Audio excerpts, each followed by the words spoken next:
Hello, welcome to the Wargamer. I'm your host, Rob. Welcome to Stream Street Day 196, you sexy motherfucking bastards. And I'm joined by Owen.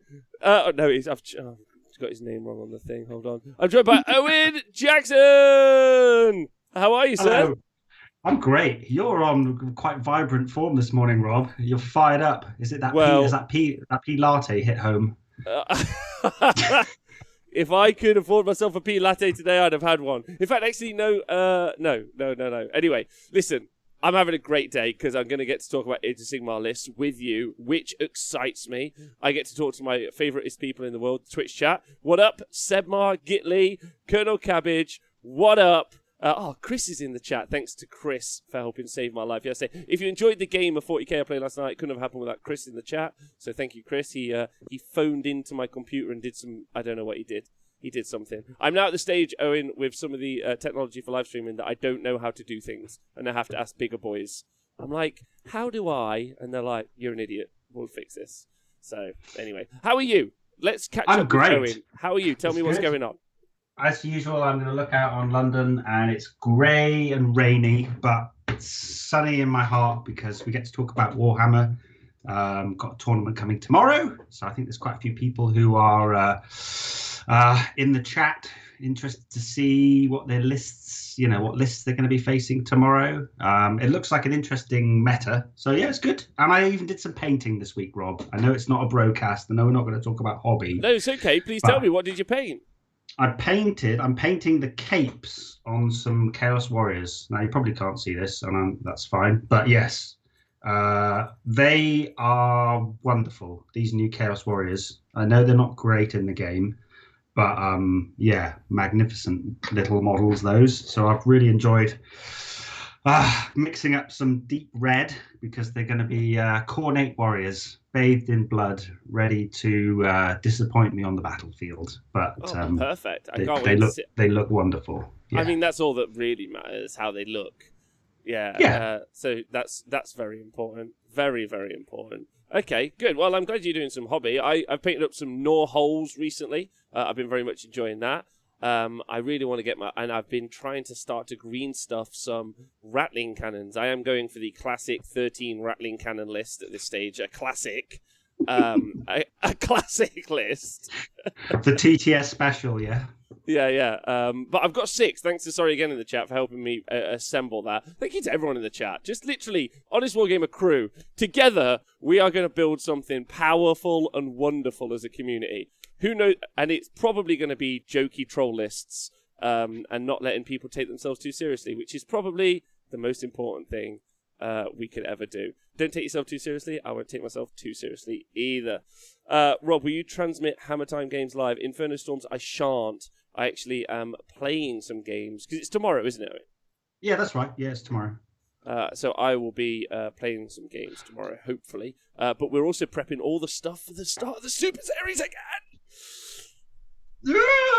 Sorry, I don't know what that noise was. Who will win? Have you got a favourite? You got a favourite? Twitch chat and you. WS10 Dragon Slayers. Ooh. Only because I know a couple of the Slayers, I'm going to have to go with the Dragon Slayers. And I don't know about their strategy there. They seem to be just letting everyone know what armies they're playing on Twitter. Have you seen all that? Oh my god, I have never seen such a bunch of bollocks. I'm sorry for being so. I'm very excited today. So there's a lot of swear words coming out. They are like tagging me in tweets. They're like, "Oh, look at this knight incanter." I'm like, bollocks. They're like helping me. They're like helping me. I'm helping my friend paint these trogs for the Super Series. I'm like, if you were gonna also troll, you wouldn't use. I mean, trogs is the perfect thing, I guess, to troll with. Never mind. Well done, Andy. Congratulations for being a fucking genius. Congratulations. K-Dread is rooting for WS10. Hawkeye's obviously rooting for the Marauders. But, I mean, just the current match. Colonel Cabbage is rooting for the Bad Moon Loons. I think that's their name. Yeah. Video coming soon.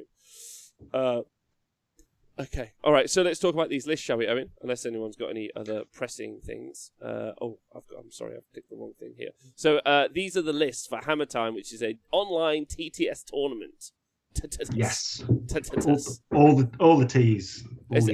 Have you got any high level takes from the list before we go through them? I don't know. I don't ever go that high level, but I've got some general themes. It's the same thing as normal, really. I mean, obviously, this is the fourth Hammer Time now. We did a finals one where we took the top 16 players from number 2, and we put those into a little mini tournament, which was fun. But out of all of those tournaments now, looking at it. We had a conversation between quite a few of the players at the end and just sort of talked about list diversity. And while we don't want TTS to be completely separate from what we play really on the tabletop, there was a conversation about people maybe bringing more armies that they actually have in real life, maybe cutting a bit of the egregious kind of spam and going for some different stuff. And people have really taken that on board. So people aren't bringing... I'm against that completely. You're against it, yeah? I'm absolutely against that decision. I only want pure joke lists. That's it. Well, that's the thing. I think spam can be interpreted two ways. Like 12 cockatrices is spam, but also 60 Hearthguard Berserkers is spam. So maybe it's about the type of spam that's taken. But no, so overall, I think people have brought interesting but strong lists and interesting lists. There's no Croak. That's the headline, Rob. No Croak. Where's he gone? For a sleep, he's knackered. He's been working his balls off for 6 months. Yeah, he's sick of winning. He's just fucked off to go and dominate another planet. Or I reckon he's gone to Kings of War. That's where he's gone. He's just gone. He's like, I've had too much of this. Obviously, Croak is too old for this ship. Too old for this ship. Yeah. Cannibal. He's got his little lizard slippers and pipe and little blanket on, and he's just floating around watching loose women, isn't he? Stuff like that in the daytime telly. I don't know. Wow. Real insight into the future that you want. Oh my God, no way. We're all going to be in an old people's home playing Warhammer till we... The Warhammer old people's home is definitely where we're all going, and I cannot wait. I feel like before then we need like the Warhammer 18 to 30s adventure, but not that, like whatever that is. I've missed that train then, Jesus Christ. In the Costa del Brave or wherever, but coming soon. The Honest Wargamer, Wargaming Tours, a genuine thing. It's like LVO, only I just take you all to like a small European country. Problem not sure. Doesn't matter. Anyway, that's the plan. We haven't thought that one through, have we? No, we thought it all the way through. It's going to be brilliant. I think people would pay for that. Yeah, see? Everyone would be well up for that. Yeah, like imagine the entire plane of Wargamers. Stewardess is like, what you all here for? It's like, hey baby, you ever rolled loads of dice? Yeah, it's like, no, I haven't. It's like, it's really fun. Do you want to see what's in my tactical bum bag? Why are all of you so pale? All of you to a man. No wonder you go into the sun. Yeah, the Honest Tour Gamer. Thank you so much, MJ Pegasus. Okay, nice. Coming soon. Right, let's look at this list. Back on track. Overall, we've got no Croak, as usual. We've got no Khorne, unfortunately. No Slanesh. No Flesh Eater Courts. So I don't think a 5-up save really does very well in this meta. I think that's the headline there. No Sylvaneth and no Bone Splitters, but we have people can see this if they go onto the Tabletop TO. Then there is sort of a pie chart faction breakdown. So the top 4 allegiances we've got 4 Lumineth Realm Lords this time round, with lots of tech lists. We've got 4 Caradron Overlords, and then 3 Nurgle armies and 3 Tzeentch armies. And we've got some Daughters of Cain, Rob, for the first time in a long time. We've got two Daughters of Cain. Nobody's brought a Daughters of Cain army to any of my TTS events. So, we're going to have some angry blade-wielding mistresses running around, killing everything, which will be fun. Do you think it is because of the upcoming Daughters of Cain book that people are getting back on the hype train? Or do you think that it's because it works well into the meta? Thoughts? Well, Calibron, obviously, was it Ethan brought Calibron to the Super Series? Ethan. Yeah. Gorgeous Ethan. So, I mean, -1 to shooting. Obviously, we liked Stuart's Iron Guts list, which was -1 to hit in your territory, but Calibron's just board wide. And the teleport's nice. So that works. But there is a Hagnar in there. I just think it's really strong. Maybe the high model count has meant that people don't really want to play it on TTS. Did you ban Seraphon, Owen? Absolutely not. I made it sort of socially unacceptable, like smoking during a seatbelt. No, I didn't. There are two Seraphon lists, and there's no Starborn. They're both coalesced. So I don't know. I mean, I'm not down on people bringing the good stuff, the hotness. I mean, it's hardly as if KO or Deepkin or Lumineth or Nurgle well, loads of the armies are real, top sort of 5-0-4-1 armies if people take them. So no, I haven't. I don't think I've made Seraphon socially unacceptable. Really, you should do. Then also, you should also do a tournament where Alariel's 0 points. Just saying, just 100% saying, and then we should just see what happens. And then what would be really funny is just do it, and then everyone, like, some people bring it and like, no, still lost significantly. Yeah, we'll just have to wait for that book, won't we, before anybody brings the trees out. I think you don't even. There's not even a cheeky unit of tree revenants thrown in somewhere as an ally, or anything like that. It's just There's just. It's cool. It's all right. So yeah, I think half the armies are order.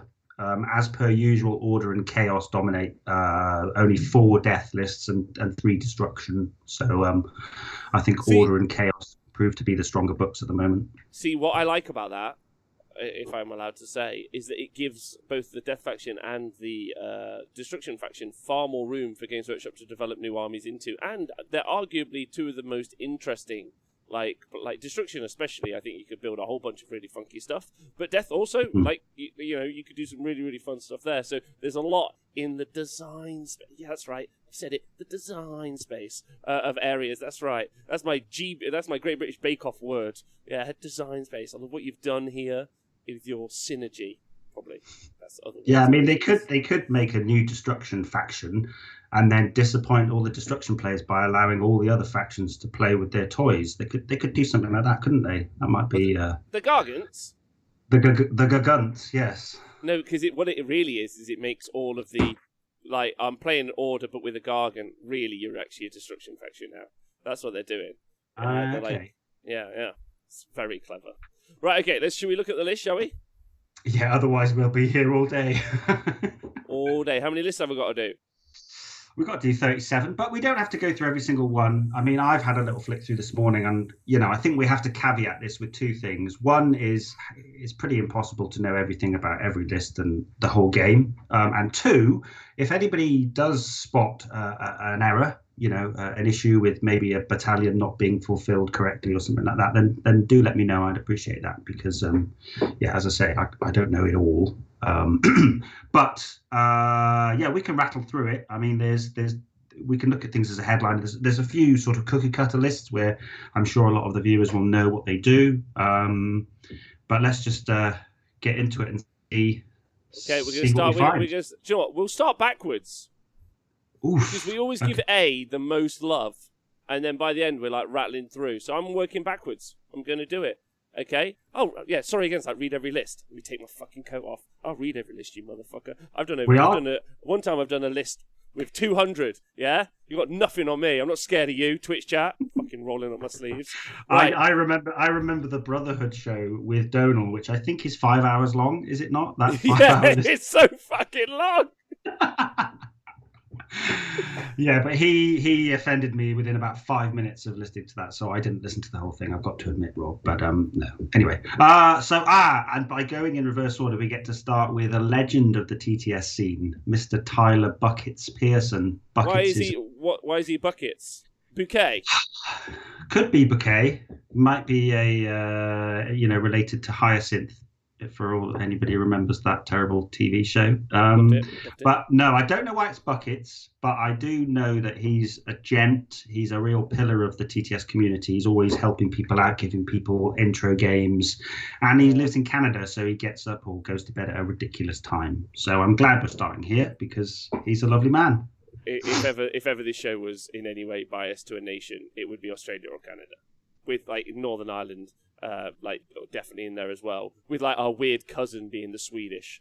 Oh my god, I don't know if anyone can hear that. I'm sorry. Right, okay, so he's running an OCR Bode Reapers list: Praetorians, Catacross, Cavalos, Soul Mason, 50 Mortek Guards split into 2 20s and a 10, and he's got two Morghast Harbingers, which is a little bit different, and a Crawler, and then he's got the Mortek Shield Corps. So not particularly different to stuff, but the Harbingers are standout. Pretty fun. Yeah. He's got loads of RDP. I think he's got 9 RDP a turn if he keeps his heroes alive. Effectively 10 with the free shield wall from for the Mortek Shield Corps battalion. But the main thing to look out for there is he's got the Gothizar Cartouche, which is a bad boy artifact. You can only put it on a 5 wound hero with a 5-up save. But it's a bubble of +1 to wound for all death units wholly within 9. So I have seen that played, and if you can get the Cartouche out and have him sort of moving along with those Mortek Guard, then they suddenly become even scarier. So that's something fun to look out for. It's basically the new Petrifex, isn't it? The Mortis Praetorians, because they're getting the +1 save and +1 to hit from Catacross's bubble. So it is solid. And then, like you say, those Harbingers, they can declare at 18 inches and they roll 3d6, and they've got 2-inch range on those halberds. So there's a nice bit of sort of keeping your opponent honest there. They can go. Yeah, there's a big backline threat. There's like a very mobile backline threat, and you also forget that you can also use the command ability to make them move that extra 3 inches, so they can go quite far and then charge quite far. You can spend the extra. You can make them move the extra 3, can't you? Yeah. Yeah, they've got a 30-inch threat range, 12-inch move with the +3 flying, and then an 18-inch charge. Yeah. Oh yeah, baby. All right, nice. Okay, so then next up, Tavi Gain. Is running a Nighthaunt list, which is so like nouveau riche of him, and he's got a Dreadblade Harrow. Another Dreadblade Harrow, Guardian Souls and Nightmare Lantern, who's the general. He's got a Night Shroud and Night of Shroud, on Ethereal Steed, and he's got the Spectral Tether, and I assume Pendant of Fellwind is almost always in there on the Dreadblade Harrow. He's got 2 blocks of 40 Chain Rafts. He's got 4x5 Hex Wraiths. He's got the Chain Guard, the Dolorous Guard, and the Forgotten Scions. Is that right? Is that how you say it? Scions. But he starts with a lot of CP. He does. CP. Very interesting. Yeah, I think I may be mistaken on this, but the Night of Shrouds are the Night of Shrouds on Steed. One gives +1 to hit, and one gives +1 attack. I'm not sure if the +1 attack is spammable at all, but I think you're able to do it on more than one unit. Yeah, Tavi brought double Bastillodon Thunder Lizards last time, so he's one of those lovely chaps who's listened to the call and he's decided to go for something a bit different to Seraphon. But yeah, I mean, triple battalion. He's obviously got his copy of White Dwarf at hand, ready to say what all this stuff. I think the Dolorous Guard means you can tank wounds for the heroes on the Hex Wraiths, if I'm not mistaken. But I think 80 Chain Rasps in this meta is really good. Like, there's lots of healing coming back there, and yeah, 40. The Hex Wraiths are super fast. The Hex Wraiths are super fast, especially with the Pendant of Fellwind. And they can take up a lot of board space. He's got a lot of board control in there, which is really, really nice. And then lots of characters to help proc stuff. So, yeah, really nice. Really nice. Yeah. Stuart Screamers McCowan. Oh my god, is this my guy? This is your boy. This is your guy. I really like this fella. So he's got a Host Arcanum list, which is exactly what I love in Tzeentch. Good job. He's got Fate Weaver, and he's got Gaunt Summer on disc, who is the general, and he's got the Command Trait Spell Hunters, and the artifact, which is the Fang Circlet. And then you've got Fate Skimmer, the Blue Scribes. You've got 9 Screamers as each, 2x6 Screamers, 2x3 Screamers, and he's got the Aether Eater Host. So the really cool thing about Host Arcanum is you get the pre-game move on any unit that flies, and every unit in here flies, which is really fun. Oh, he's also got Darkfire Demon Rift, the Spell Portal, and the Geminids. So each one of those units does fly. So especially that Demon Rift choice is really, really fun, because if you want to, turn 1, you can either get Fate Weaver or the Gaunt Summoner. You can move them the extra distance. The Scout move, which you get, is D3, and then you can do a whole bunch of spells into your opponent's army, specifically Lumineth, that's right, Darkfire Demon Rift, and just punk them early doors, which is really quite good. Really, really quite good. Yeah. So that's really fun. And I've used those Screamers as well. Screamers super good also into Lumineth, because they also do a ton of mortal wounds. So it feels anti-Lumineth. Does it not feel to you? Yeah, definitely anti-magic for sure. They've I did see a battle report recently where with a similar list, and yeah, the screamers are pretty scary. Don't you get a free unit of screamers as well? Is that Yeah, right? you get a free unit of 6 screamers at the start. You also got -1 to be shot at as well. No, I don't think he's taken that command trait actually. He took something different, but the fang. I think it's the fang circlet which gets you like a free unit of screamers at the start. So free 6, Hmm. which is cool. Which is And you nice. get three free unbinds. Is that right? Or three auto unbinds in the first, the third, and the fifth battle round. Is that Yeah, Arcanum? yeah. Yeah. First, third, and fifth, which is again pretty big. Obviously, it means if Teclis wants to roll something on, like, he's like, I'm going to roll high. I'm going to roll the 2 instead of the auto 1. You could stop something there. You could shut down a croak, which is nice as well. Again, you have to be in range, which is why you have to be fairly aggro with those casters at the front, which is quite interesting. A link to the list again. I'll put it in the chat. There you go for everyone. So you guys can look at all the lists if you want. But really cool, really cool, really nice list. Really like it again. Really thinking outside the box there and taking something a little bit off meta. That was something that I've tried a few times. I've run quite a few Host Arcanum lists on TTS, but I played against like no Wizard Stormcast. I played against no Wizard fucking Ogre tribes. I was just like, oh my god. I played against Legion of the Gash with like 120 bodies. I was like, none of this helps me. So yeah, but a really fun list. Stephen Fellows with Nurgle. He has got the Munificent Wanderers. He's got a Great and Clean One, Be'lakor Rotigus. He has got Thricefold Befoulment, 9 Untamed Beasts, which I love as an allied unit. 30 Plague Bearers. Can you still fit 30 Plague Bearers in? What the fuck? 2 lots of 10 Plague Bearers and Be'lakor. Wow, that's a great list. I love that. What do you think? Wait, he's still got room for endless spells. What the shit? Geminids and Spell Portal. And Wow. 20 points potentially for a triumph. Yeah, I think he's been playing this a lot online and destroying people's dreams with it. I think it's really solid. I think if you underestimate that, the spells, because don't you, something like Plague Wind ends up being 3d3 mortal wounds if they're all close. Wounds. Yeah, and 3d3 heals as well. And then he's obviously got the Endless Gift on a Great and Clean One, and he should have normally. Oh no, I don't think I see it. No. So he doesn't have the Witherstave on there, but he does have Endless Gift, so that makes that Great and Clean One even more survivable, which is really good. So they basically can heal super well. They can be super tanky. You can put that Great and Clean One at the front of your triangle of danger. You've got Rotigus to do spells at long range, Be'lakor to shut stuff down. It's really good, and he's also got like 9 Untamed Beasts, so he can do a pre-game move again, screen out KO. Screen out any like first turn shooting there, because he's still like a pretty high, what is he, like a 5-6 drop in that situation. But it's an awesome list, super good. Yeah, there's loads of debuffs in there, isn't there? Because like I think Sumptuous Pestilent, Favored Poxes is like -1 to hit, wound, and save until they move, I believe. I think basically and Munificent Wanderers, I believe, they ignore -1 rend, or they bounce back mortals or something. Basically, and then you've got Geminids to double down on that. I think you can make everything like -2 to hit or -3 to hit, and the control from Be'lakor as well.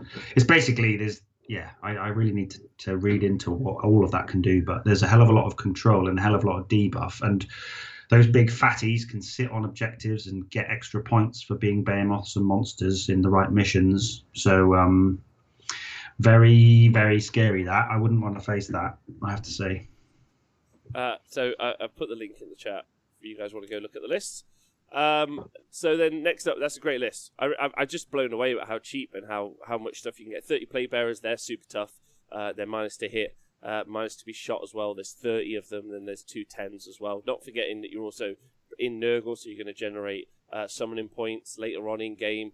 You're way faster than people will give you credit for, which is good. You do good AoE damage, or long range damage, sorry, not AoE damage, from the effective Gnarlmaws.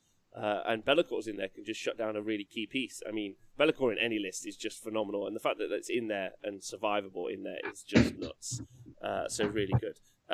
Okay, next up, you want your daughter's cane list. So Stefan is taking Calibron, and he's named all of his characters. Cute. Very cute. So he's got Hag Queen and Cauldron of Blood, Slaughter Queen.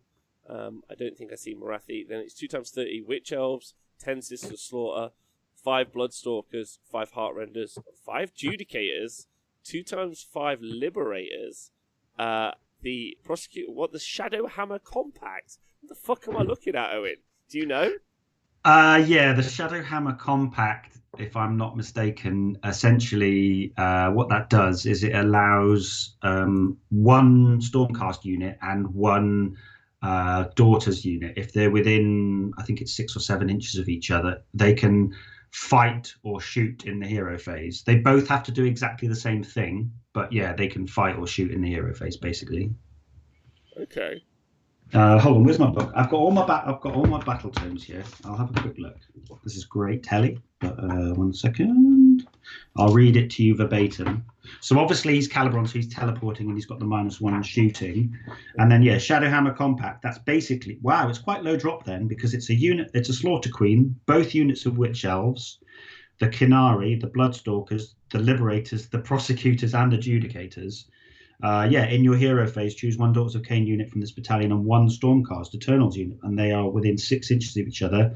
Both units can either make a normal move, shoot, or pile in an attack. So, yeah. So if you can just get like the Prosecutors and the Witch Elves they have to all be in combat already in the next hero phase, and I guess he could. Okay, fascinating. Okay, that's a fun one to look up. Interesting. I mean, he's got without Hagnar, obviously that army's way less survivable, but it still does a whole bunch of punch if you get it off right. And then it's got some pretty tanky characters. Okay. Fuck. Yeah, and it's low drop, and it's nice, like Shadowhammer Compact. I was like, hold on, I'm gonna have to look this up. It's nice to just be like, what the hell does that do? It not be a sort of cookie cutter thing. So good on you, Stefan. Looking forward to seeing how that does. So Scott Baker, I think the reason we might be seeing a lot of Nighthaunt lists, obviously we're in spooky season. We're in October now, the Christmas for Goths, as I've always described it. And so Scott Baker taking that on, and he's got Nighthaunt. Again, another Nighthaunt list. He's got Spirit Torment, Lady Alinda, Kurdos, Guiding Souls, and Nightmare Lantern. He's got 9 Spirit Hosts, 40 Chain Rasp, 30 Chain Rasp, a Mongol, and a Black Coach. So very much like a little bit of everything, right, in this situation. It's not a low drop, but he's got all of the key characters. Kurdos can steal some CP off you if you get the chance. Lady Alinda can do a bunch of mortal wounds if you get it close enough, but you do have to, unfortunately, get it in the fight, which is a drama. Generally, but you got those 9 Spirit Hosts who you can res into, and the Chainmail Sword. Black Coach can go pin something in. It's actually quite good for doing that. And Mongol, seen better days, but still can do some okay fighting, but nowhere near what it was. No. But -1 to hit aura is still nice, but yeah, it doesn't. I don't think the Mongol's ethereal, is it? I think that's one of the problems. I'm not sure if it is, but I like it because it just sounds like. He could play it on TTS on Sunday, and then it does sound like on Saturday, and then on Sunday it sounds like he's got all the models. It sounds like someone's collection, doesn't it? That they might turn up at, on Sunday they might go and have a game in real life with it, because it's, if anyone's collected Nighthaunt, they've probably got all these models, right? Yeah, and that Black Coach is obviously just a beautiful model, but it's kind of okay. It must be fun to move 70 chain rafts every turn. It's pretty standard Age of Sigmar. 70 models isn't like a big drama. I was playing some 40k the other day against James, and I had like 70 Orc boys, and he was like, "Oh my god, look how many models you got to move." I was like, "What? Just a regular amount of models?"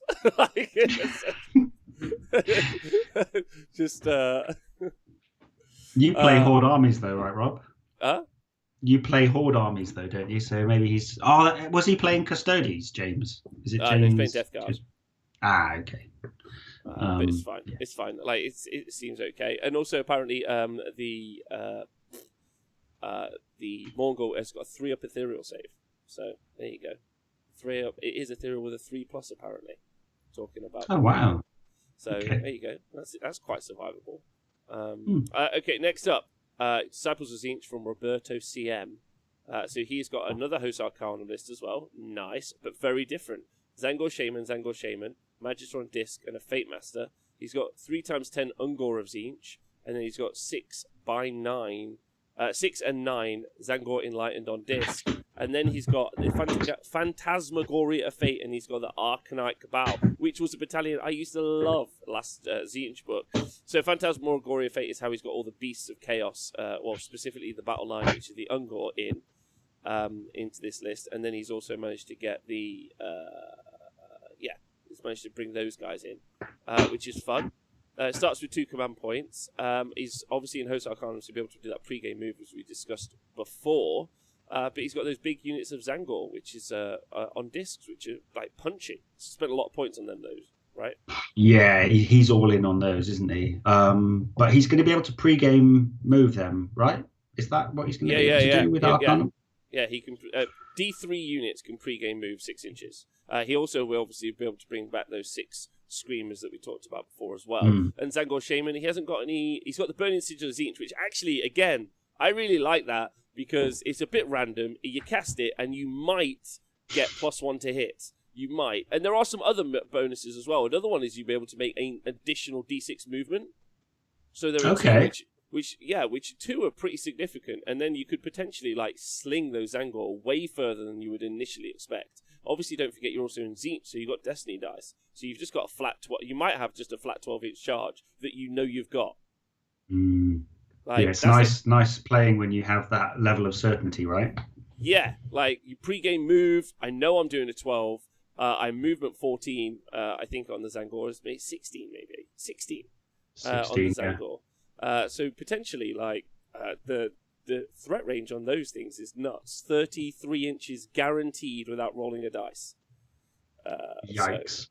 And the Shaman gives them +1 to hit, I think, doesn't he? So it makes them super reliable as well. If you can get him up there, absolutely. Yeah. That's really fun. My only worry always is that big unit getting punked and hit, and then like losing it on the battle shot test. And he's really only got 2 major threats. But he's got like a bunch of casters, so he's got some like 18-inch mid-range mortal wound output as well.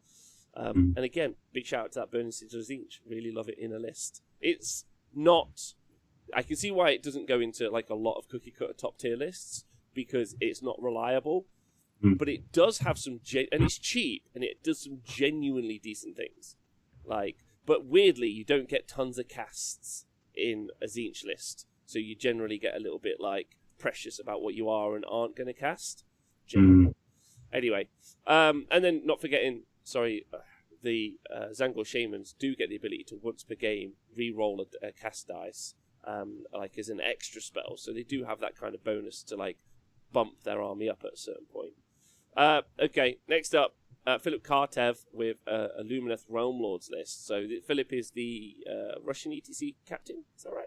Yeah, I think he's either the captain or he's a Russian ETC player, and always does well. I mean, he's always in the top 5 of every single event that I put on. He doesn't play bad lists, that's obviously part of it, but great player. So this looks pretty standard. There's no it's Sire, Lumineth Realm Lords, the Great Nation of Sire, Archmage Teclis, Cathalar with the mandatory artifact and trait, 20 Wardens, 10 Sentinels, 5 Dawn Riders, 10 Sentinels, 5 Dawn Riders, and the battalion, the Aurelin Legion and Geminids. So he's not doing Searing Heat or whatever it's called. The he's not doing it through the Technado. He's not doing the Technado through the portal. So props there.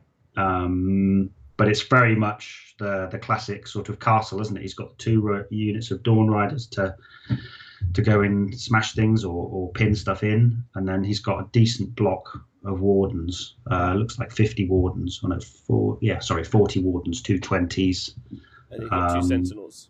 Yeah. Yeah, so to pick out the characters. Yeah, I would love to see how this plays on Scorched Earth. Like, I love that battle plan at the moment because I feel like it's like he's going to want to play like focal points all day long. Like, he's like, yeah, this is my jam. Battle for the Past, that's my jam. Like, even Total Conquest, that's my jam. But like the great balancer, as I see it at the minute, Scorched Earth. Maybe he can control. Actually, maybe he can control like 4 of the objectives across. But anyway. A low drop, so you get some choices, which is really good. And obviously, he's just going to have to push. I think one of the interesting things about tech lists, and I really do think this, is when you think about tech lists, I was thinking this recently, you go after tech lists, you're going to try and shut him down, right? So people build in lists to maybe try and do that, maybe not. But either way, you know someone's coming for him. So you could either go super defensive and defend with him, or you can be like, well, I'll just go aggro. And instead of going for the whole Technado and save myself those points, I'll just push him in the middle, surround him, and then just let people come at him, and then just use that to grind him out and control it. So he's kind of like a great control piece in that, like, people want him. But I've completely changed how I feel about Realm Lords anyway. I just think you just go after their units. Just punk them out, and they're done. Because there's so few. When that 5-up's on, obviously they're great, but just there's so few wounds, really. Yeah, you look at it though, and like I've played it and underestimated it when you look at the low amount of models. But when he's low drop, so he can go first, screen out, get the 5-up, have everything in Shining Company. Oh, they're just so hard to die. And Sire, he can double stack on the +1 save. So like even I played recently against something very, very similar with Khorne Archeon, one of the most outrageous combat combos in the game. And still he only killed he went twice, and I think he killed 10 Sentinels and 10 of the Wardens only. Because you look at the war score, it's like, okay, 5-up save, but then you just go bang. He knows they're going to die, or he knows that you're going into them with your power combat unit, and just goes, okay, I'm going to go from a 5-up save, double stack the Aether Quartz to go to a 3-up save. I think they get reroll ones anyway from the battalion, the Legion, and then a 5-up on top of that. It's just like, it sounds good to go and kill the units, but I think that's what it's like a rope-a-dope. That's what they want you to do. They want you to come in, and then. But the thing is at a certain point you just have to recognise that they just have got bonkers rules. The double +1, which you're talking about with the Sire, like that's what we did on the review show. We were like, this is the one, right? I'm loving everyone who's building the other fun lists. They're just being like, they're going Metrica. They've got the cows, which is still brilliant. They're still brilliant. But this is where it's going to be in the Sire build. Like, it just is. Because I've got 40 wounds, which were on a 4-up save, and now they're on a 3-up save and a 5-up DPR save. That's just crazy good. And they're doing that. They're doing that in the shooting phase if I want. Then they're doing that in the combat phase after if I really want as well. Like, the survivability is through the roof. So yeah, really, really good, really good. Yeah, and they could be -1 to hit, -2 to hit, all sorts. Pretty strong. Right. So Paul is right with his Deepkin, and so different. I know, man. Look at this, 120 trolls. Yeah, Dom Hine. He's got a Tidecaster, which is a general. Then he's got 3 Soul Scryers, and then he has got 4 blocks of 30 Namati Thralls, 2 units of 10 Shadow Warriors as well. Now, am I right in thinking that he can just deploy everything off the board? I think he has to put the Tidecaster down, but there's no other restrictions. So I think he can take all of the Thralls off the board with him. And then he can the Shadow Warriors are also off the board, so he deploys 1 model. That's a gangster deployment right there, isn't it? You just go, and I'm done. There we go. Well, it's also really like I played against a similar null deploy, and it puts all the pressure on your opponent. Just it like does. It's, I tell you what it does is your first movement phase, you have to move out so cautiously. You don't leave that gap, which is big. Also, not forgetting the Soul Scryers are going to give pluses to charge to the units around them as well. So that's really, really important. So, and they can all stack onto a single unit, so you can have +9 to charge. So those thralls can they're making the charge when they land. So nuts. I mean, he doesn't have to deploy anything. Maybe he could just take the Tiecaster away with him as well, because each Soul Scry can take 2 units with him, and there's only 4 other units. I love that. I love that. It's like, I've deployed. Like, what have you deployed? Nothing. Your deployment. Really fun. Really, really fun. And also, go on. Sorry, go ahead. I was butting into you. Go ahead. I was going to say, there's actually something to be said for that, because most often what you see, some of the more aggressive units that can run up the board and attack your objectives, and the way that they get that final, even if it's 4 or 5 inches, is by doing the charge. So by not giving them anything to charge at all, they can't be anywhere, which is quite fascinating, generally. And you can always just put down 30 thralls to like screen off if he's playing something like KO that will like maybe cover the board or something. But that's hilarious. That's a hilarious list. It's an interesting game. I do think one thing we should touch on as well is the fact that the Scryers, if he does double stack and maybe get +6, I think that really will counter. Obviously, depending on what his opponent's done, but that will counter one of the big flaws with the thralls, which is that 32mm base and the 1-inch range. But if you got +6 to charge, then it's going to allow a lot of wrapping round and getting all those lads in. And if you can get enough of them in, they're really scary, right? Mighty thralls are scary. And you can also do it in waves as well. Like, he could like bring down, let's say he puts 2 units of thralls with a Soul Scry each, and then he has the other Soul Scryer with 2 units of thralls. So he drops down the 2, and then he sends like a wave of 30 in, pins you in, right, with +6, and then he does another wave the turn after, and then when it's turn 3, he just sends those 2 blocks of 30 in again with +9 to charge, so they're definitely making it, yeah. And you've already been hit by 60 thralls, so now you like over the previous 2 turns. So it's just like wave after wave, like so thematic. I was going to say, Rob, this is thematic. Yeah. Let's hope though he doesn't end up with water on his face. No, that didn't work. I'm going to move on. Great list. Great list. Great list. Great list. Pask made me bring this, Disciples of Tzeentch, and it is the Don't Lose a Bet to Pask list, apparently. So it's an Eternal Conflagration list, Lord of Change, and it's a change host. It's a change host, everyone. It's a change host. 10 pink horrors, 3 flamers. Not much to say about this list at all. I'm sure he won't mind, but this is Seb, is Age of Sebmar in the chat, because I think he lost a bet and he has to take this. So if you look at the end of each of the names, it says, please call the absolute lord of please call me the absolute lord of cheese and filth. There we go. So I think he's very much aware of what he's doing. I think perhaps he's got sick of taking lists that go 2-1 or 1-2, and he wants to see what it's like on the top tables. So it's also as much as it's not for your opponent, it's a really fun list for you to play for yourself. Like you're playing kind of on your own sometimes, but like it is. I've used it a couple of times. It's fun. It's fun. Like, I'm not going to say it's not. Someone just gives you a bazooka, and you're like, well, hey, I'll teleport these. Like, yes. He's like, okay. I like it. And Seb in the chat says he also likes it, so that's interesting. He says he loves it. Pats on the back all round then. Well done. South London Legion showing what they're made of. Change hosts all day. So next up, you've got Actual Pask, who's got Archeon in Nurgle in the Magnificent Wanderers, Chaos Sorcerer Lord, and Slimux. Oh, baby. With Nurgle's Menagerie. I love that Nurgle's Menagerie is a thing now. I love it. Love it. Chaos Sorcerer Lord, Horticulux, 2 times 10 Plague Bearers, 5 Chaos Warriors, and 3 Beasts of Nurgle, and a Chaos War Shrine. Chaos War Shrine? For Archeon. Okay, I was like, what's that for? But it's for Archeon. So Archeon will have rerolls to hit and wound on him. So he'll be pretty strong. And if he fails that, he's got the Chaos Sorcerer Lord to do the same thing.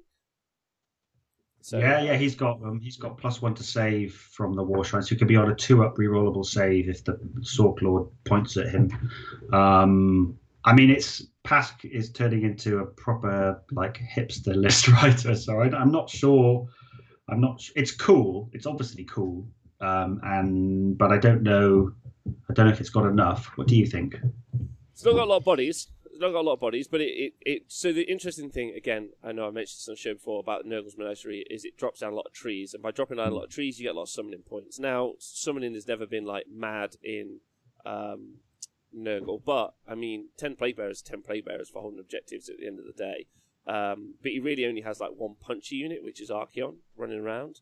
Everything else is just like not really much of anything. So if there's some, but then saying that, it's not many things. Like the Shadow Warriors aren't going to take out 10 plague bearers on an objective, as an example. Your 5 heart renders, your traditional like little units that go and do it, don't go and take those things out. Whereas eels do, blocks of grots that are teleported that do, Ardboys, even Ardboys. If you teleported 5 Ardboys, even with a War Chanter, they probably go through the plague bearers on the objective. Probably, but not definitely, is the point. No. And you can screen out with the beasts as well. So it's really where Archeon falls, like turns 2-3, and then the late game summoning to bring the whole thing back, I guess. But it's pretty light. It's pretty light, but it's a gardener list. How cute is that? It just grows trees. Archeon the gardener. I'm sure I could come up with something snappier than that, but I think my coffee's wearing off, Rob. So sorry, bud. Sorry, no, it's fine, man. I need one of those pea lattes in me. Ooh, oh, yeah. I mean, there's so many types of latte that you wouldn't even. Whew. Anyway, I might get one after lunch. I'm so excited now. So Nicolaj Trankjer, one of the former bassists for Slipknot, is playing, and he's running OCR Bone Reaper list. Which is pretty standard. No, it's not. Keep going. Look at the bottom, Rob. He's done it, hasn't he? He's gone and done it. Yeah, this is the one. So he's got a Catacross, of course, and a Soulmate, and he's got 3x5 Cavalos Death Riders. But the sexy part is 4 Mortek Crawlers. Sexy's one word. Bloody hell. Come on, why don't you like this? You get a rock.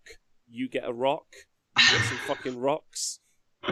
Brilliant. I mean, I play, as you know, I play Reapers, but it's legit. It's going to win some games. I think 3 is stronger, 3 and some more bodies, because they've got a minimum 6-inch shooting range. So Death Riders are tanky, granted, and their bases occupy a reasonable amount of space. But as soon as someone think of it like when you build a sandcastle on the beach, and then the water's gradually, as soon as that water breaks through his one of his units of Death Riders goes, then someone's going to be able to tie up all those crawlers quite quickly. It just depends on how much is left by the time they do that. Because I would even in this situation be tempted to drop Catacross just for the bodies. Like, I don't mind you leaning into the crawlers, right? Like, I'm like, okay, if you want to do 4, but I think Catacross, like, who obviously is great, +1 to hit, obviously, but +1 to hit is in melee, right? Not just shooting. Not shooting. No, I think it's across the board. It's just +1 to hit. So it negates the Lookout Sir, and it's a 36-inch bubble while he's on 4 wounds. The issue is, you're right though, like he's basically paying 500 points to give the Mortek Crawlers 1 extra attack each, and obviously his bubble, but I would probably be more tempted in Praetorians to take Xantos. So, because Xantos is like 300 points cheaper, or 280 points cheaper, and he gives you the reroll wounds for an RDP. But then you don't have the RDP to spend. It's a tricky one. That's why I think 3 crawlers is a bit better. Just because it's better to have 3 and fully feed them than have 4 and not be able to give them all the resources they need, because Catacross gives you 5 RDP, but straight away that's 4, 1 each for the crawlers to give them an extra attack each for Endless Duty, I think it's called. It's pretty savage. It's pretty tough. It's pretty tough. But anyway, fun. Like, and it's probably actually a weaker version of a list that you could see. And so like it will be fun. Some games it'll just be like, someone's got me now, and then. Like he just fires out. But I like it personally. I think leaning into it's actually really interesting. Great team list as well. If you put that into the right match, you just definitely. This is sweet as. So there we go. Okay. So next up, Morgoth. Morgoth is taking O tribes. My fun list, not really competitive, but it's good fun with a smiley face. Cute. I already like you so far. Man of the match for me.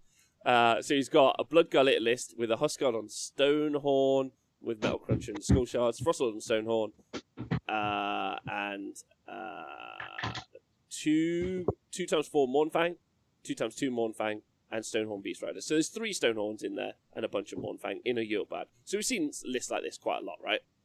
Yeah. I think Blood Gullet is the good choice because it gives you the 6-inch piling for, I think it's a command ability. So, for example, it really allows those Frostlords to go deep because they can hit a screen, mortal wound the screen off and then pile in 6 inches, and then they've got 2-inch range on the horns. Like, that can pull some people's pants down. So yeah, but as you say, Stonehorns are still good. I think even without the ethereal amulet, it doesn't matter if you're ethereal if everything's dead, right? Yeah, 100%. 100%. Like, and a list did really well recently. I can't remember some event I talked about on Monday. So if you want to go back, listen, with a big block of 6 Mournfang. So normally you see them broken up into 4s and 2s, but someone took a big block of 6 with pretty much the same stuff. I don't think it was in Blood Gullet though. I think it was in Boulderhead. Was the list from the weekend. 6 Mournfang in a brick is terrifying. I think that's the kind of interesting thing with the Mournfang. I see the blocks of 4, but I liked the commitment with the block of 6 in the other list. I was like, do you know what? Actually, you're really focusing there, and that now becomes another threat, as opposed to they might do something. 6 of them will do something. Like, that's the thing. All right, so one little note on Morgoth, sorry, is he's again one of the people. He went over the course of Hammertime 2 and the finals, he went 6-0 with all the salamanders. So he's somebody who's looking to broaden his horizons, let's say, away from the lizards. So good on him. I think that's why he's put his fun list note at the top there. Just a bit of context for that. Well, that's really cute. And I like that he's doing it. And I like that, Owen, you've managed to complain so much that people, you're defining the meta with your complaints. I'm like, who are you? Me in 2018? Well done, Owen. Like, I don't know if that's true. People can bring whatever they want to my events. I'll just look down on them if they bring real filth. No, that's not true. To quote Dave Chappelle, yuck. That's what you should do. Yeah, that's exactly what I'd say. Someone's like, this is my list. Yuck. Disgusting. All right, okay, next up, Michael Peterson's got a Lumineth Realm Lord list. I'm trying to get through these now because man. We are doing it. So he's got Nation of Zytrek. We stand strong. We stand tall. They just always make me think of the Last Airbender. This is all I ever think. I think of Avatar. Like, whenever anyone talks about Lumineth, I'm like, Zytrek, stand tall, stand strong. I power water. Sorry, I said I'd speed this up, but I haven't. Tech list, Light of Eltharion. He has got 2 lots of Wardens and 2 lots of Dawn Riders. And then, are they repeated again? He's got another unit of Dawn Riders, 2 units of Sentinels, and another unit of Sentinels. So 3 units of Sentinels and a Spell Portal. So he is doing the Technado, and then do some shooting afterwards. Yeah? Yeah. And this is this is pretty much the exact list that Alan won Hammertime 2 with. Eltharion is actually being chosen quite a bit. I think he's a nice pick. His shooting attack's really nice for an extra bit of poke. But this is, you're right. This is very much the Technado list that you see a lot. Because it's very good. I don't think we've seen it at all, right? We're not in real life tournaments. I'm very excited about Super Series returning to see if we see any Technado lists on the board generally. I know a lot of people say that Tech list is a trap, but I'm pretty certain once you watch him do that Technado once, you'll be like, it might be a trap, but it's a really good trap. And my foot is caught in it. Anyway, next up, Matt Godlesborough. Yeah, that's right. This terror of the deep, a former Seraphon convert. Again, well done, Owen. You've pushed them into pointy ears. Do we reward him for going into? Nah, he was going here anyway. He's got this. He's been building this. So he just plays filth. That's all. But it's an interesting list. This one. I know we need to be quick, but He's got tech lists, a Cathalar with the mandatory bits for Sire, and then he's got 30 Wardens, 10 Wardens, 10 Dawn Riders, 5 Dawn Riders, 3 Morsar Guard, Spell Portal, Horrorghast, and Prismatic Palisade. Ah, super interesting. So he's actually going against. So he's not taking any of the Sentinels, which might be the right decision, truth be told. And then he's bumped up the Dawn Riders, so like that 5, which would do something, turns into 10, which will decimate something. And then he's got 1 unit. Oh no, and then he's got a big brick of 30 to fight. See, I like this more than, we sort of looked earlier at the 20-20-10-10 block. Because in this situation, like that 30 will fight and win in most situations. The 10 Dawn Riders will wipe something out, and then the Morsar Guard will like smash something as well, as we normally know. But then it's the inclusion of the Spell Portal, so he's going to Tornado, no problem. But the Horrorghast is also a really good choice for reducing all the bravery of stuff around, because that doubles up the spell that you're able to take in the spell bolt, right? Yes, and the Cathalar spell, which is like a little mini Be'lakor. I think he's basically leaning into that bravery element, whereby, you're bouncing battle shocks onto your opponent, and then doubling down on the amount of bravery that they're being debuffed by. I think you could look at that and be like, oh, there's no Sentinels, and he just wants to make a castle, but it's a really evil castle filled with dread and terror. So. Yeah. So some of the chat reckons it's a bravery debuff list to stop you 2 units from moving around the board. But I'm almost certain maybe he won't. But I'm pretty certain you can see that tornado thrown off one time at least through that spell portal. I would argue, but maybe not. Maybe not. Even the threat of it is a really good zoner for the board, right? If you're just constantly measuring out whatever it is, 33 inches or something, it's, if you're worried, if you're scared of that, then you're already, fucking with your opponent.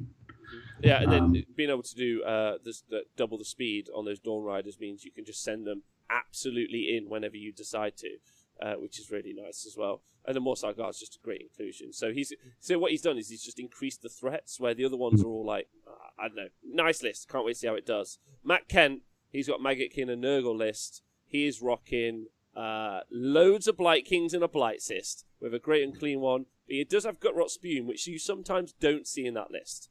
No. You often do, but you sometimes do, and that's nice because it adds that mobility to Gutrot. Gutrot is able to take a unit of Blight Kings and he can deep strike with them, which is cool, and then he can kind of punk stuff, which I like, right?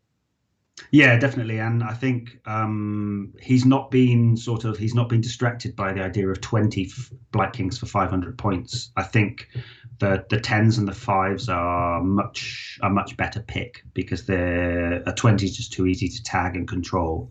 So I think that's cool. I think that's probably the way that the Black King list seems to be going now, a bit more MSU rather than the 2 big bricks of 20. But yeah, it's solid. The Great and Clean one's got a rerollable save, so he's not going to die. And yeah, it's 210 wounds, most of it on a 4-up save with a... Hold on. He hasn't got a Harbinger. No, he doesn't. I think, it might be, you'd always see a Harbinger for that 5-up. But maybe he doesn't want to be tied to it, because you tend to find that it's the fulcrum and then everything works off it. But maybe he wants to go... I think the interesting conversation about that is that, like, you're right. Like, normally units are tied to it because they have to get that bonus. But then you save yourself some points. Good, yeah. And the Blight Kings are brilliant anyway. Yeah. And they've got the +3 move from the Doomsday Belt now. So you can sort of send them off in waves. Like, I've seen people play with the 2 20s or a 20 and a 10, and it's all snaking back to the Harbinger, which they're constantly having to keep in the right spot. So it's probably a bit of a freer way to play it. You're just sending off waves of Blight Kings, and then you've got Gutrot to bring 10 in on a board edge. So it's a lot more mobile. It's cool. Like it. Okay, yeah. Next up, Mark Brooks' list. He's got a Slaves to Darkness list, which is very exciting because it's a Knights of the Empty Throne list, which I love. It has got 6 Knights of the Empty Throne Varangard, which is a big brick of terror. And he's got the Wall of Cursed Iron, which I think is +1 save on those guys as well, which is a command trait. They're marked Khorne, which is pretty cool. So they're 560 points. He's got another unit of Varangard as well, and then he's got a Chaos Sorcerer Lord. He's got a Chaos Lord, a Chaos Lord, a Chaos Sorcerer Lord. Then he has got 1, 2, 3, 4, 5 Chaos Warriors, 20 Chaos Marauders, and a Chaos War Shrine as well. He's in the blood-marked warband. Owen, you know what Khorne stuff does. What's a blood-marked warband? That's basically, it's really low drop because it's 8 Mortal Khorne Slaves to Darkness units and a Mortal Khorne Slaves to Darkness hero. So obviously then the Varangard count as heroes in this, don't they? Bloodmarked, it's really good. What it does basically is if any of the heroes, or the hero from the warband, which is basically the brick of 6, every time they kill a model in the combat phase, they can pick a unit wholly within 12 and they get +1 attack till the next hero phase. Wow. Okay. Yeah. Well, yeah, that's really, really good. And also, he's also got the War Shrine, of course, as well. And those Varangard can absolutely smash face, especially with the piling and attack twice. When they've got opportunity to do that, they've got the teleport, Mask of Darkness, so that's in, so they can get teleported up the board. And don't forget, because they're Knights of the Empty Throne, if they spend a CP, you might get all 6 of them die. You roll a 5 up, you're going to get all of them back. Ooh. All of them back, which is pretty obnoxious. It also means you can be pretty. They've also got that 3-up armor save as well. So you give them that reroll save from the Chaos Sorcerer Lord, which you're not rolling a dice for. They're now tanky. It's a lot of wounds that's tanky. So you don't mind taking the damage on them. And then those little blocks of 5 Chaos Warriors for just holding an objective is nice. And then you've got the Chaos Marauders as well, which you could also teleport if you wanted. So, and he's also spent that CP. He starts off with 2 CP for all those bonuses. And not forgetting the cool command ability that you get for Knights of the Empty Throne, where you can reduce how many models are on an objective, which is quite unique. Well, super unique, and I really enjoyed it. It'd be interesting to see him going into Brock of Skinks and then make him not hold an objective. Also, it's super low drop. I think everything but the Sork Lord is in the battalion, so he's 2 drop. He's got the CP he needs to use all those sweet command abilities.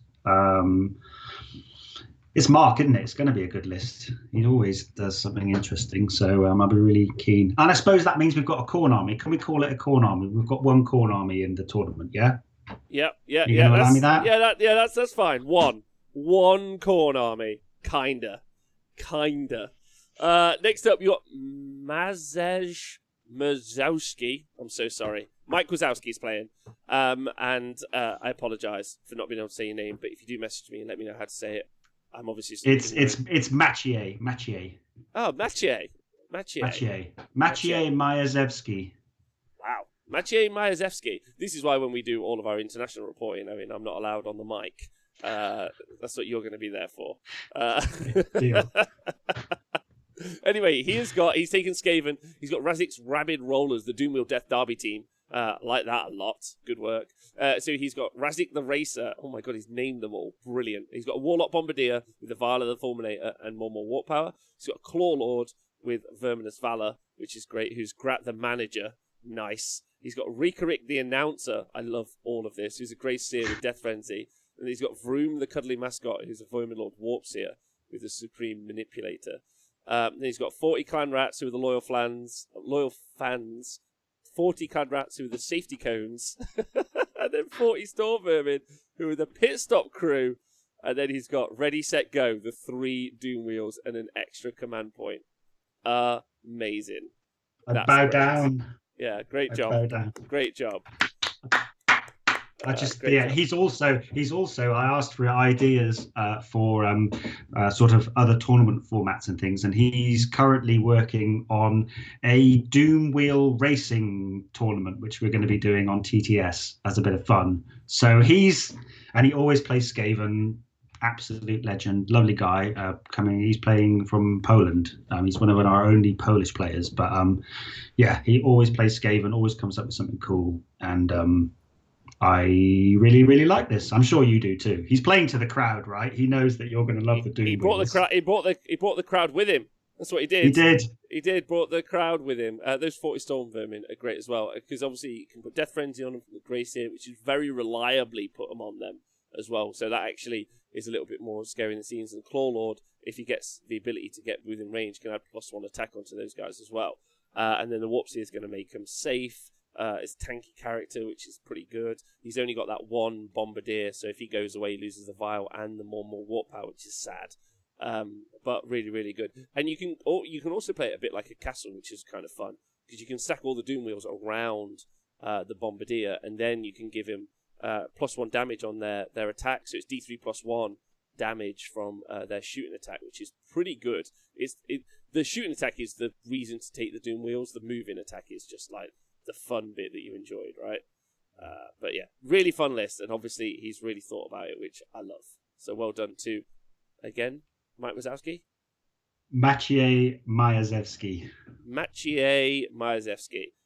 Understand that it's not that I don't want to learn your name, I'm just a moron. So, Maciej. Fucking got it. Leonardo Aldam Lopez has brought a Daughters of Cain list, which is Hagnar, Bloodrat Shine, Hag Queen on Cauldron of Blood, Morgweth the Bloodied from Warcry. That's cool. Slaughter Queen, 20 Blood Sisters, also nice. 30 Sister Slaughter, 10 Sister Slaughter. The Blade Covenant, which you get with Morgweth. 2 lots of 5 Heart Renders and some Aether Wings. And the Slaughter Troop, very cool. Very cool list. I like the mix up here in taking Magweth and also the 20 Blood Sisters replacing Morathi, which you normally see, right? Yeah, definitely. I mean, it's got a solid core, and then he's just kind of thrown in a little bit of his own sort of special magic dust. I think Slaughter Troop allows the sisters to retreat and still charge, and they can pile in 6 and all that good stuff. That's the thing. Slaughter. Yeah. Yes, yeah, and this has never been not good. It's just people haven't been playing it. So good on him. Good on Audam. I couldn't agree with you. It's just really good. It is really good, and that big brick of 20 Blood Sisters. They're also really scary as well, and it's a nice mix up. So you end up with like this very tanky center, a lot of board control as well, and then also those Heart Renders just so good at just grabbing some objective and just being there, which is just a nightmare. So then John Keatley, he's bringing in Seraphon. He is not listening to you, Owen. Doesn't care. And he's got a Thunder Lizard list with a Stegodon with a Skink Chief, and then he has got the Engine of the Gods. Wow! This is cool. 1, 2, 3, 4 Stegodons. Nice. 5 Chameleon Skinks and 2 Bastillodons. Nice. What a nice list. Nice. Nice. Can you quantify nice? Because it's different, but it's still going to crush your dreams, I think. Yeah. It's like 8 prehistoric monster trucks and 5 camo skinks cheering them on. Brilliant. Well, what I really they can all shoot twice, right? They can shoot twice. They can, and the Sky Streak bows. Sky Streak bows are really good. Flat 3 damage at range, and he's got 1, 2, 3, 4, 5, 6, 7 of them, and then he's got the 2 Bastillodons. So he's got like loads of shooting, but it looks like it looks like a thing, but it's something else. It's like you hear hooves, and then you see a zebra. That's what this is. You're like, what? A zebra with a crossbow? Yeah. Yeah.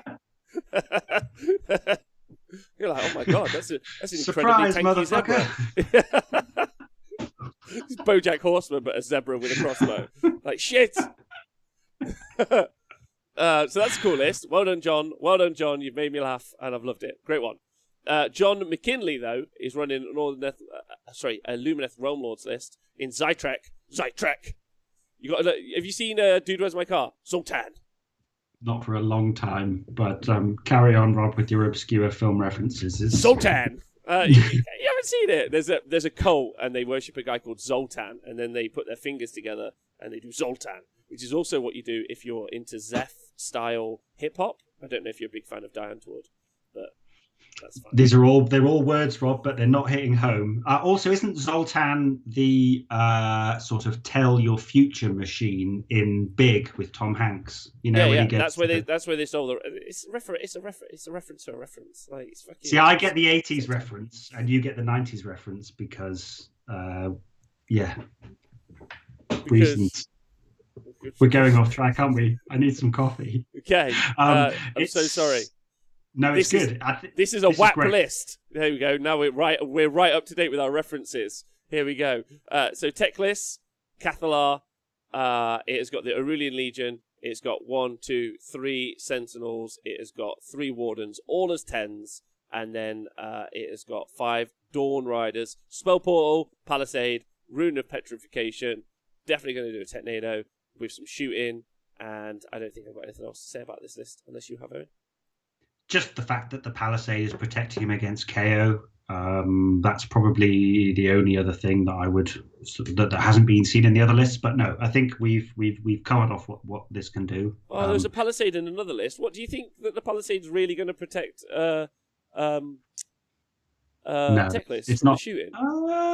No, I suppose not when it can be put in. It depends on how they deploy, I suppose. Maybe Is no, it it's not. protecting the Calathar. Is that what? Protecting, yeah, that's what it's protecting. Yeah, because she's small enough to hide behind there and do her emo stuff. So when I was an elf boy.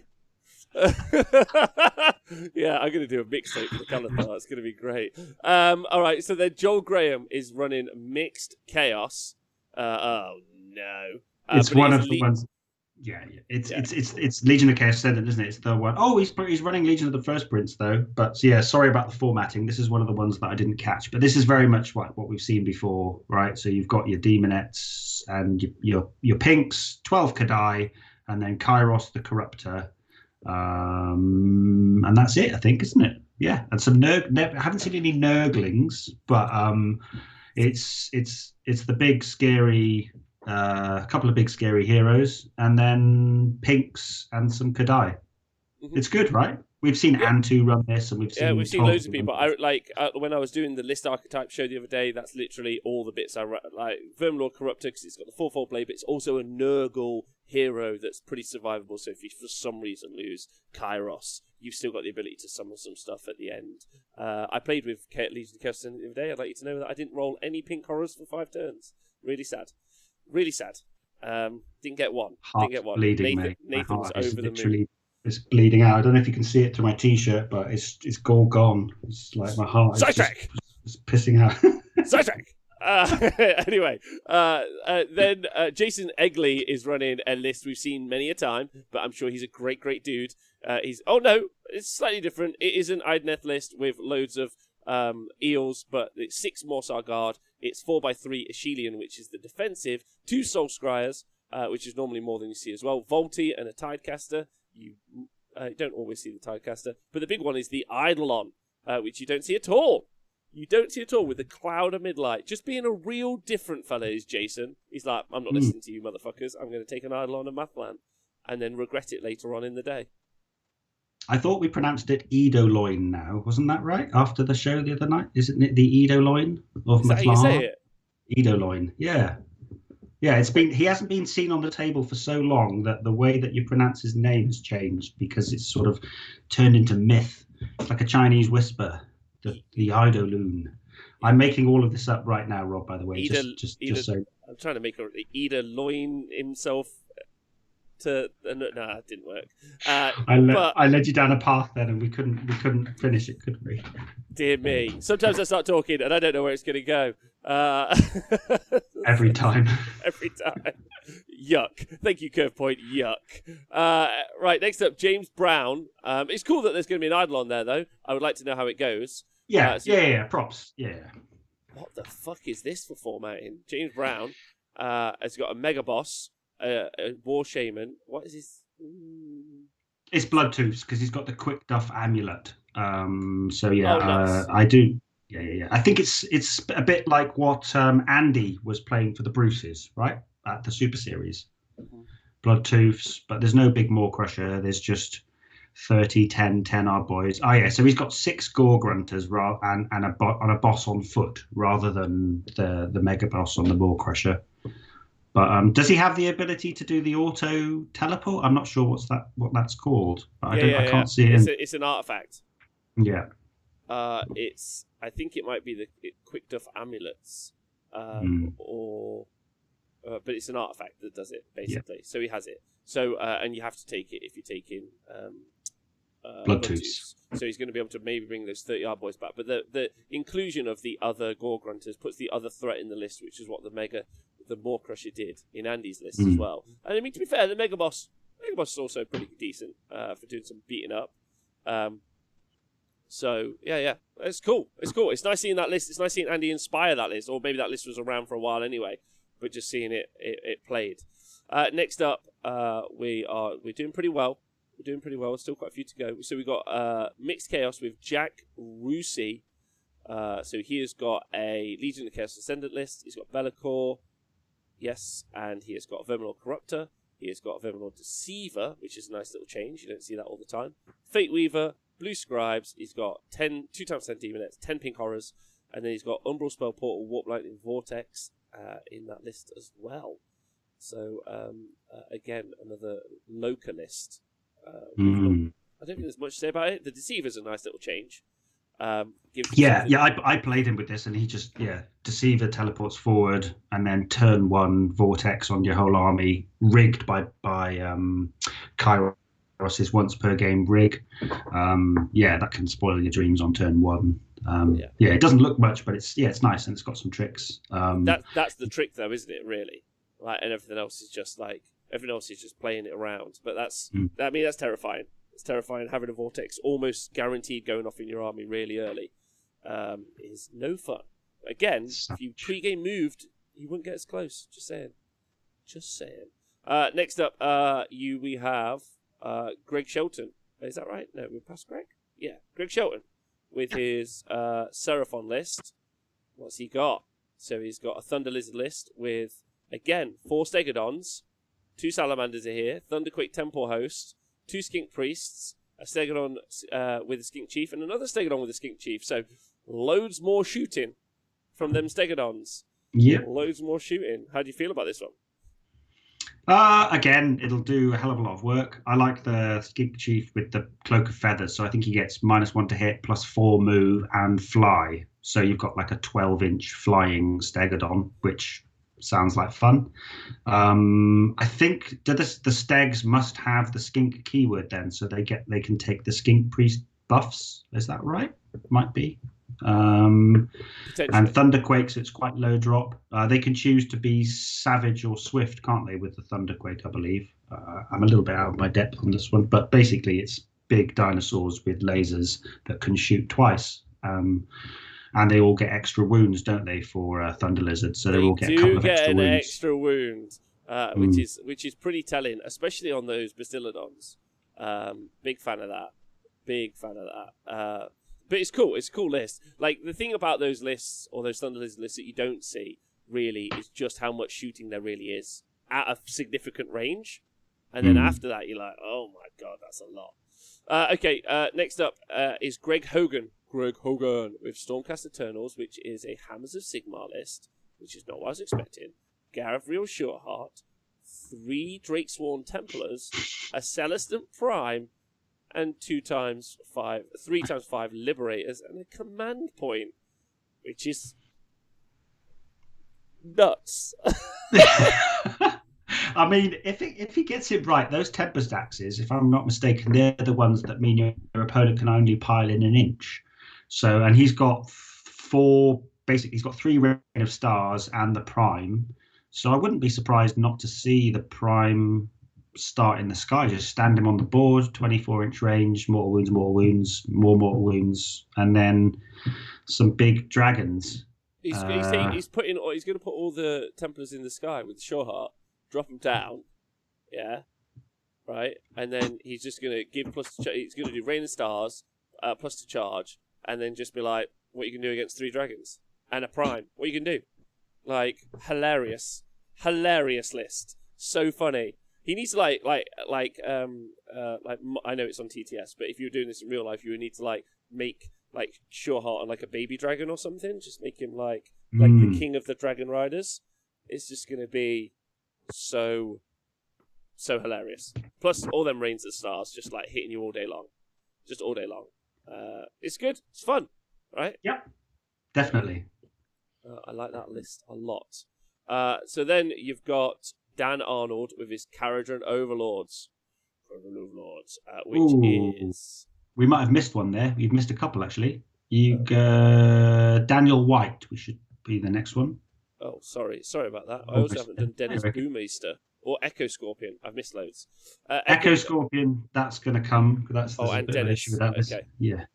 All right, sweet. So Daniel White is running Barak Urbaz KO, and he has got he's got an Engine Master with dirigible suit, and then he has 1, 2, 3, 4, 5, 6, 7, 8, 9, 10, 11, 12, 13 gunstruck gun haulers.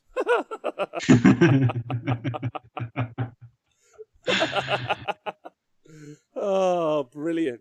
Absolutely brilliant. But it's nice to see he's changed up the guns. Only half of them have drill cannons and half of them have sky cannons. I wonder why. So the drill cannons, are they the ones that do 3 mortal wounds on a 5 to hit? Is that right? And then the sky cannon is your traditional 4s and 2s -2 d6 damage. Oh, I mean, it's a lot of shots. Lot of shots. Which is very funny. Very, very funny. And you can start using some of them as chaff at some point. So, just hold units up. You can block the board really well because they don't... It's not like 40k where you ignore flyers sort of a situation. So, there's one of them can really block up a whole army, or 2, put them in the right places. Really good. And then 3x3 Aether Wings, which are just going to sit on objectives, right? And he's taken the phosphorite bomblets. What a G. Those little bomblets? Yeah. Basically, once per game, you just choose an enemy within 6 inches, and on a 2-up, they take a mortal wound, and you keep rolling dice until you roll a 1. So you could just blow up a whole unit if you don't roll a 1. Oh my god, so fun. So fun. And I like that it's just one dwarf in a suit, just there, and there's just ships all around him. And he's just like, you're dead, motherfuckers. That's great. That is great. I mean, I would genuinely hate to play that and think that the game of Age of Sigmar isn't really a game, and I would fucking cry. I would complain about it for at least 3 to 14 weeks about that entire experience. If I played that physically in real life, I'd be like, this is shit. I'd maybe even live stream myself, complaining about it. But for, TTS, fine. Absolutely fine. If you ever run that in real life, though, I just want you to know, I hate you already, whoever's listening. Loathe you. Well, that's Dan, who's in the Bad Moon Loons. Listen, Dan, fuck you, is all I'm going to say, right? Don't ever make me have to commentate that game. 3 games, potentially, Rob. No, 3 games. Don't make me commentate any of those games. That would fucking suck. Anyway... You were like, hey, so here we are today with the match. Here you can see kind of, it's a fantasy game. And you can see, look at these marauders. They've got axes of shield. They're worshipping a chaos god. On the other side, some dickhead has brought 18 ships. Yeah? That doesn't make any sense. How would they even charge the ships anyway? They're flying. That doesn't... I already am not immersed. They're a fish that fly. Anyway, Blagan is running Beast of Chaos. Oh, yeah. Hold on. We've jumped again, Rob. We've jumped again. We've got Daniel Latch. Oh, sorry. I mixed up Dan Arnold and Dan White. Sorry. Nah, you're okay, man. You're good. Apologies. So Dan Latch is running an order list. Mixed order. What the shit? It's got to be Stormcast. It's got to be Stormcast, yeah. Yeah. He's got an Azerus Prime and Shoreheart. What the f... What is everyone running Shoreheart for? 2017 Gav is back. Called. He's not back. He's what? He's got 3x5 Liberators. He's got 2x3 Aether Wings. He's got a unit of Prosecutors. He's got 5 Evocators, 10 Evocators, 15 Sequitors as well. What can I say about this list? It will drop down, charge a screen, get the alpha, not get the alpha, win or lose. That's what it does. It's charge and it'll fight, or it won't. Just point and go. Point and go. 10 Evos is still scary, right? They're great combat units. They're great combat units, but you can just block the whole army up with 10 skinks and then just take them off the board. So, that deep strike charge is really useful when you can fly. That deep strike charge when you can't is and also their output is their board control is not great either. They can't drag loads of units in.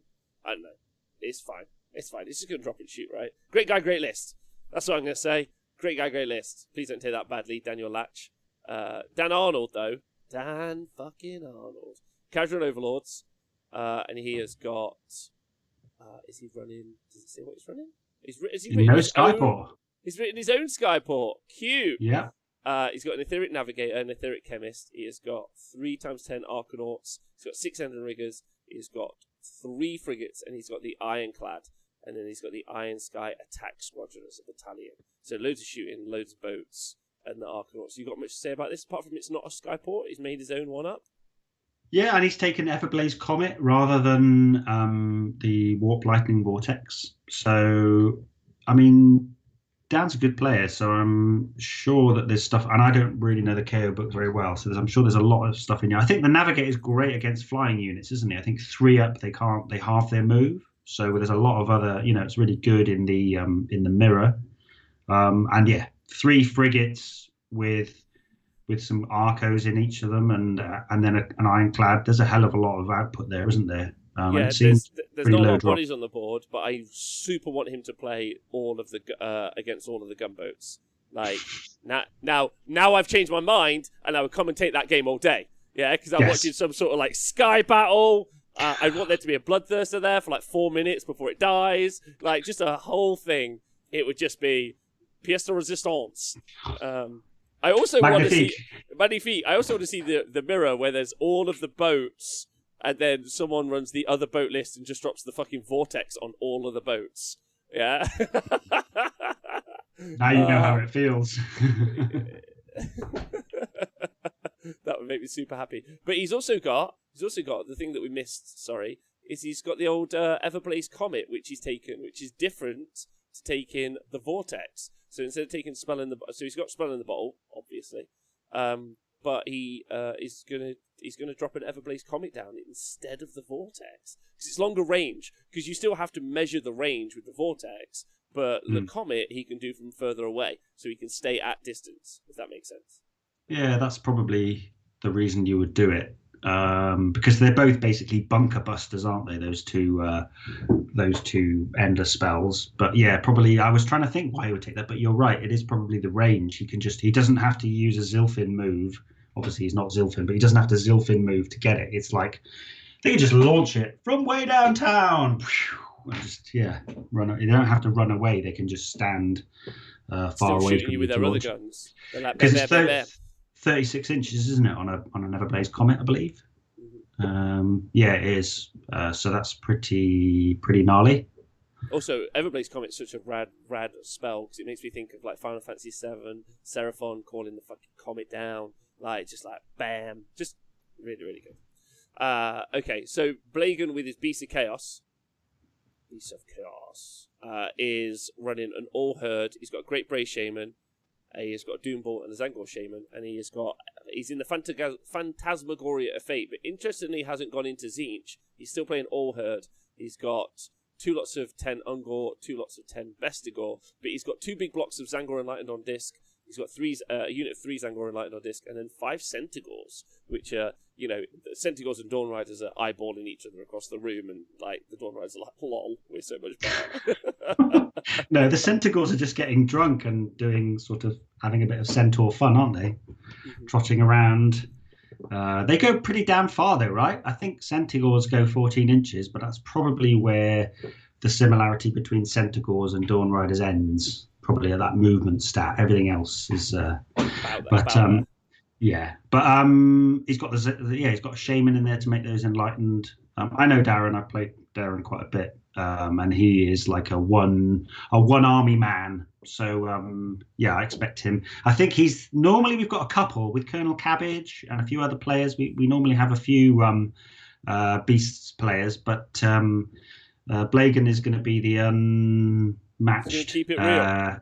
He's going to be the alpha. He's going to be the alpha beast. They're always talking about who the alpha beast is. It's very sort of primal, all of these Beasts of Chaos players. They like to bring out the caveman. So he's going to be the alpha for this tournament at least. But I could see him winning all of his games. Definitely. No pressure, Darren. But, 15 Enlightened is still bloody scary, right? If you play it correctly. And he's got the summoning. I think All Herd is the sort of goat slitty summoning one. So I think that's and it's also a low drop as well. So some of the tougher matches where he's going into the game in a tough spot, is he's got the ability to go, okay, I'm going to try and commit a little bit more there, which is really really good. And yeah, he's got all the bonuses. Yeah, the plus, as being said in the chat, +3 move on the Enlightened, because of the Bray Shaman. who's in there as well. So he's going to be able to push them up a lot further. So, interestingly, I don't know if there was a Bray Shaman in that list we talked about with Zeech earlier, was in the Host Arcanum. Because actually that pre-game move, plus the plus 3 inches from the Bray Shaman, actually adds another 3 inches onto that threat range, which we forgot about before. So that makes that list even more interesting.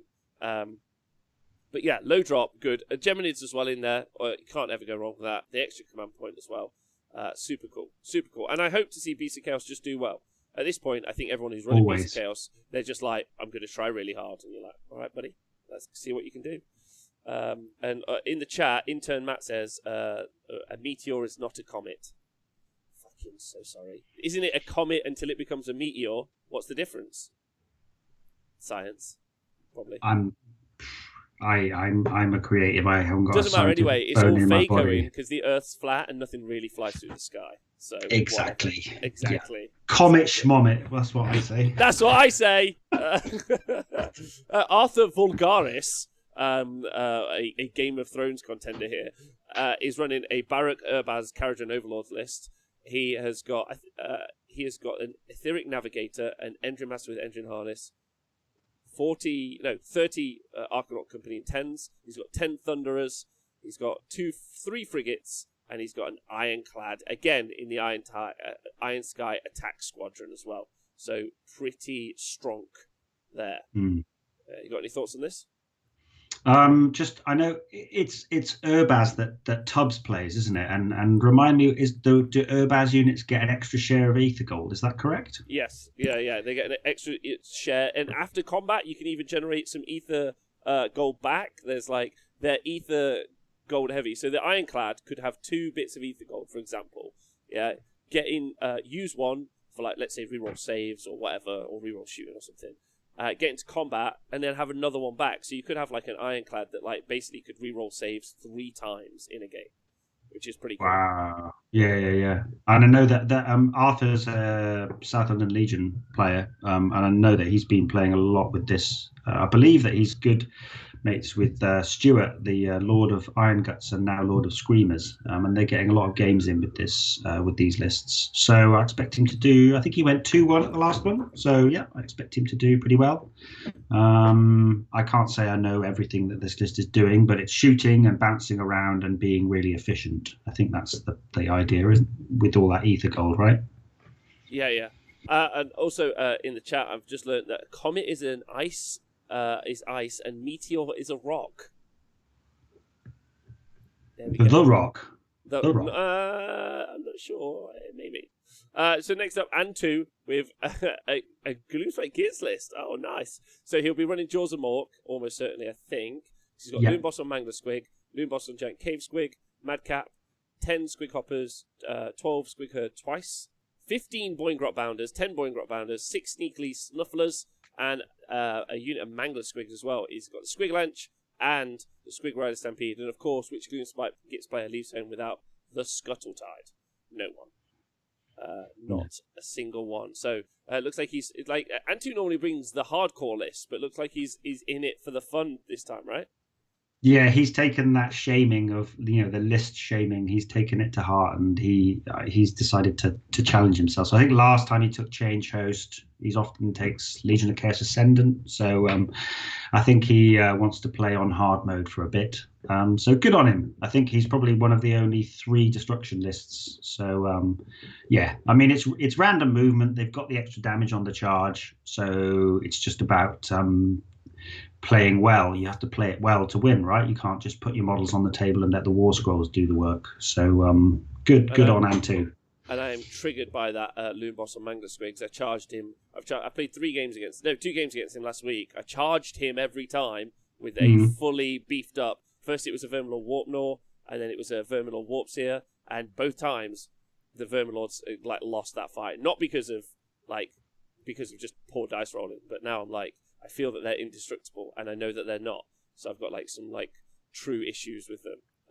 Also, Nathan told me that netters were -1 to hit, and I was like, after 5 years, I think I've learned that. Thanks, I appreciate hearing that one more time though. Fucking netters. Yeah, just to drive the point home a little bit more. But there's no netters here, is there? -1 to hit. What? There's no netters here. There's no netters. He is giving up the strongest bit in the army. We'll see. Next up, Andy Hughes. The Andy Hughes.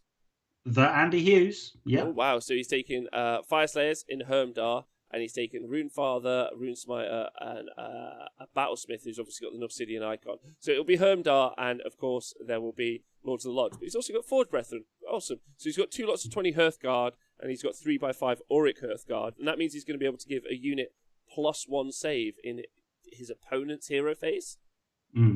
That's it. So even if someone else goes first against him, he can make one of those Hearthguard Berserker units have +1 save, which is pretty strong. Yeah, and obviously Andy's known for playing Fire Slayers. I know he's been playing around with some other lists which have,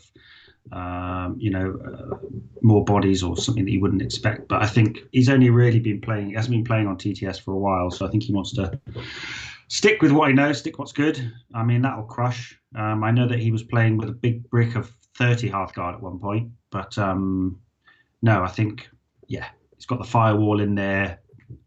We know what it does. It's super solid. They're always up there, and with a good player like Andy at the helm, I think it's the core part of the army, the cookie cutter build that you see all the time. But he's added an extra element, and that is genuinely interesting. The additional part is interesting. That Forge Brethren and the +1 save. I wonder why he thinks he needs that. It's an interesting choice. But it gives him some control, and also means he's like not pinned into them 3 blocks. There's some like little 5-man blocks, other stuff. He's got some shooting as well, so he can start picking into wounds and stuff, and that's interesting.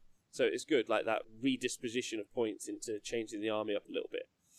So then Alexander Sluka, he is also running a KO list. KO, are they the most represented faction here? Joint most. Lumineth and KO have 4 each. Wow, they are on fire at the minute, both in tournament results and in game. They are very strong, very strong. So he's running Ziflin, he's got Spell in the Bottle, and of course he's got the Vortex, and then he's got an Aether Chemist, a Navigator, and Dirigible Suit, and then he's got bodies on the board, 2x20 Arcanauts, he's got 2x3 Engine Riggers, he's got 10 Thunderers, and he's got a Gun Hauler as well. And then he's got the big Ironclad, of course, which the Thunderers are going to be rocking around in the Iron Sky Command, and that's going to make those units within 18 of the Ironclad immune to Battle Shock, which is fairly important for the Arcanauts. I quite like this list. What do you think? Yeah, I mean, it's not as boat heavy as the other ones, but it's still got a lot of poke, and he's got that threat obviously from the Spell in the Bottle from the Zilfin move, so he can, I believe it's a hero phase move within which you can fly high, and then you can move again and really get that vortex right into the heart of the army. You can imagine the 10 Thunderers will be in the Ironclad, so it's got some really nasty output, and then the Riggers can hitch on with the Gun Hauler and bounce around.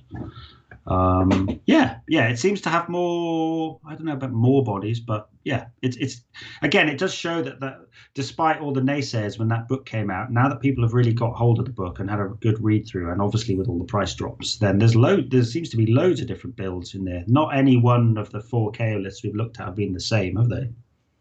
No, they have not, and they've all been strong, and they've also performed really well at events recently. And our final list, Alan Jones with a Cities of Sigmar list. Oh, nice. Hammerhall, Free Guild General on Griffin, still a great model. Anointed of Assyrian on Frostart Phoenix, nice. Knight Incanter, and then he has got 1, 2, 3, 4, 5, 6 times 3 Demigryph Knights, so 18 of them in the Hammerhallian Lancers, which I think, if you're within range of the Free Guild General on Griffin, that gives you +1 to hit and +1 to wound on the charge, or maybe just flat. Anyway, and of course, if he's got the halberds, okay, so he's got the halberds over the lances, which means so he'll be hitting on 2s and wounding on 2s as well. So that's a lot of attacks. Yeah, I played Alan the other day, and he broke my winning record with Khorne.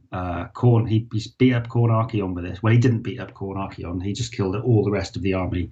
But yeah, those Demigryphs are fast. I think that the Free Guild General on Griffin with the Armor of Malice is a 2-up save Griffin.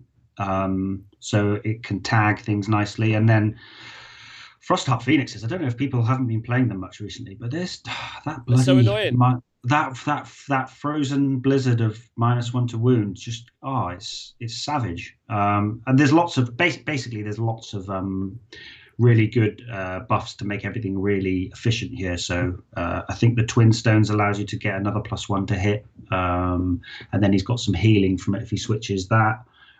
Wings of Fire, so you can make a unit fly, I believe, and they get another buff. And then obviously in Hammer Hall he can go twice, and he can go twice for a CP if it's in your opponent's territory. So I was really surprised. Like the 3-up save and -1 to wound, like those demigryphs stick around definitely. If you can keep the Frosty alive, it's really good. It's really good. Yeah, it's a lot of wounds, and it's a cool looking army as well. And we've seen a list kind of like this bandied around a little bit before and ran, which is nice. But super strong. Owen, have you got a Twitch chat? Have you got someone who you think could take out the event? What are you thinking? Oh God, they're all the lists have become one now. I want Mathieu and the rat, the Doomwheel crew. I want him to win. Whether I think he'll win or not, I'm not sure. As one, what about you? Have you got a pick? Something that you would think, even if it's just a faction? I really like that. Maybe those monster trucks. I like the Host Arcanum list with the Zangor and the Host Arcanum list. I like both of those. I think it's a cool pick. I like the Skaven list, obviously. I like that Skaven list, but I mean, just playing to the crowd at that situation. I like Mark Brooks' Slaves to Darkness list again. Nice and different. Knights of the Empty Throne. It's fairly unique and out there. The Nighthorn lists are also cool. It's nice seeing them run. I think I really want to see how the Thrall list does. You know, all them Thralls. Yes. So that's a big one. And I'm excited by that. But if I'm going to pick anyone, I'm going to go for... Ooh, what am I going to go for? I'm going to go for the quad crawlers, because I just want it to win. Like... And I want to interview the guy with it, and I want him to be sat like in a comfy chair, smoking in like a library. Like, I threw the rock. And like, what else did you do? Like French. He's like, just threw rocks. I threw more rocks. I win game. Perfect. Yeah. More rocks. Yeah. Or I want the guy who's playing it every time he throws a rock to like do a shot of vodka. Yeah. He's either like a French aristocrat or like a miner in like deepest Russia. One of those two. That's where I've got him as in my head. You'd hope that he would finish the game in 3 turns, because he probably wouldn't be able to see by turn 3 or 4 if he's fucking taking a shot every time he does a shot. I think because it is officially now a corn list, and he's my teammate and a generally lovely man, I want Mark Brooks to take it out with all of the Varangard.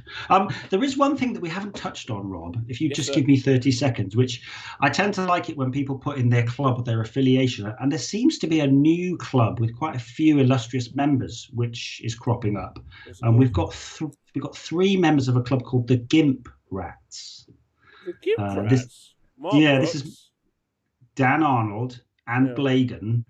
Now I think that this is all stemming from some taxidermied rats which have been doing the rounds, dressed up in leather gear. It's quite a niche thing, but I just wanted to make all players aware that the Gimp Rats are a new club on the scene, and they're looking to make some waves and make a few people uncomfortable. So I don't know. There's an element of that. I'm sure there's an element of that in there. But I mean, I know that Mark got sent a little rat in the post. I can't confirm whether it had a tiny little ball and a strap in its mouth or not. And I know that we're going way off Warhammer here, but I just thought I needed to put a pin in that. Just need players to look out for the Gimp Rats, because they want to dominate you both on and off the table. Wow. Okay, something to be aware of. I'm looking at the club names now. There's the War Room Gladiators, the Angry Alpacas, which I would like to join. I would like everyone to know that, because I made the best joke of my life once. Have I ever told you that joke? I'm laughing already, Rob. Is it going to be the best joke of your life, or are we going to have a tumble? Well, it was the best joke. We'll leave on this. So thank you to everyone on the Wargamer Patreon. Thank you to podcast guys. Hope you enjoyed it. Thank you to Owen for running events for the community off his own bat for free. And thank you to everyone who's joined us live. So I was driving with my ex and her parents in the car, and they were like, "Oh, there's what's the other name for alpacas? I think there's another name, like whatever it's called." But they were like, llama. They were like, "Oh, there's a llama farm over there. We should visit it one time." And I said, "I'd love to go. I'll pack a bag." It's actually quite funny for